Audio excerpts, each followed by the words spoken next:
Driving in adverse conditions such as fog, snow, rain, or even at night calls for certain precautions. For starters, always keep your headlights clean. Not very appetizing, is it? But it can be dangerous if you let it build up. Over time, this road grime will dull the illuminating powers of your headlights.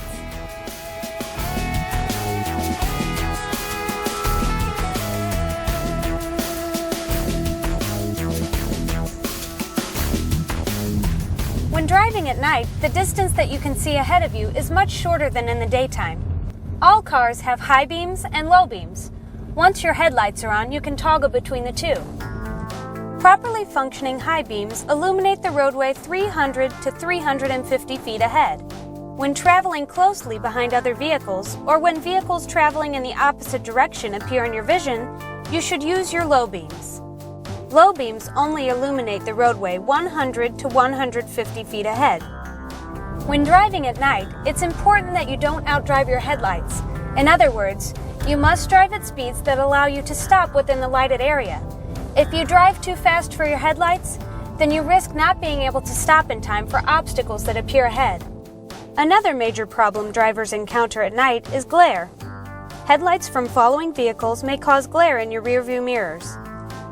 Using the blind spot and glare elimination settings for your mirrors will help decrease annoying and dangerous glare. Dirt particles on your windshield are also a source of blinding glare. Make sure you frequently clean the inside and outside of your windshield to avoid this problem. Here are some additional tips to follow in order to make night driving safer. Because vision isn't nearly as good at night as it is during the day, you should reduce your speed. Increase your following distance by at least a second or two when driving at night. Look slightly to the right of oncoming vehicles to avoid being blinded by their lights. Use high beams and low beams appropriately. If someone traveling toward you forgets to dim their lights, don't high beam them. You're only making the situation worse by having two blind drivers coming at each other. When preparing for winter driving, you should stock your car with the following items: windshield scraper and brush to remove snow and ice. Never attempt to drive with a covered windshield. Jumper cables to jump your battery if it dies. A toolkit in case you have something that you can easily fix yourself. Gloves and blankets are essential in case you break down and need extra layers of warmth. A small shovel to use if you get stuck somewhere. And a bag of sand or cat litter for tire traction. Keep these small, inexpensive items in your car during the winter months to prevent large, expensive problems. Also, make sure you have the right antifreeze to water concentration to prevent your radiator from freezing. Check your owner's manual for this information. You should also have all-season or snow tires on your vehicle. Inadequate tread reduces traction on slippery surfaces. Install effective windshield wiper blades and use windshield washer fluid that won't freeze. You don't want road salt, sand, and dirt building up on your windshield. Avoid driving in snow and ice whenever possible, but if you must brave the elements, here are some tips on how to get around more safely. Significantly reduce your speed on slippery surfaces. Traveling at posted speed limits in bad weather is not smart because you aren't able to steer and brake as you normally would. Speaking of braking, you should brake gently. Slamming on your brakes is likely to cause you to spin out of control and become involved in an accident.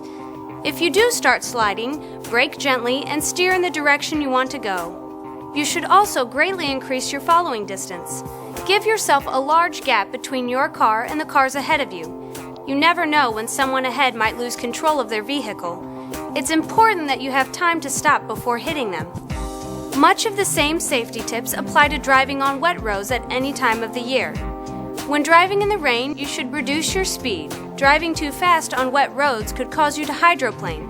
Hydroplaning occurs when water builds between your tires and the surface of the road, causing you to lose traction.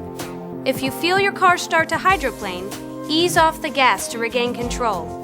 Do not turn the steering wheel or apply the brakes. Either of these actions could cause your car to skid uncontrollably.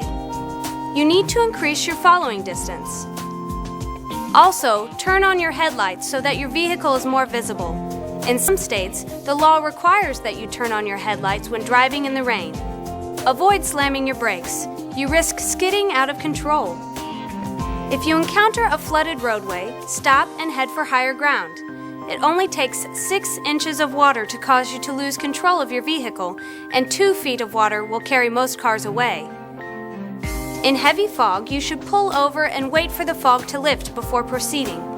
If you find that you're driving through light, patchy fog, you should slow down and use your low beams or fog lights. Low beams are more effective than high beams in fog because they reduce glare.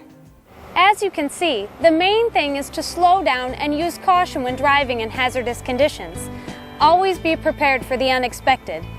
That reminds me of one more thing that you aren't often warned about: driving in hot temperatures.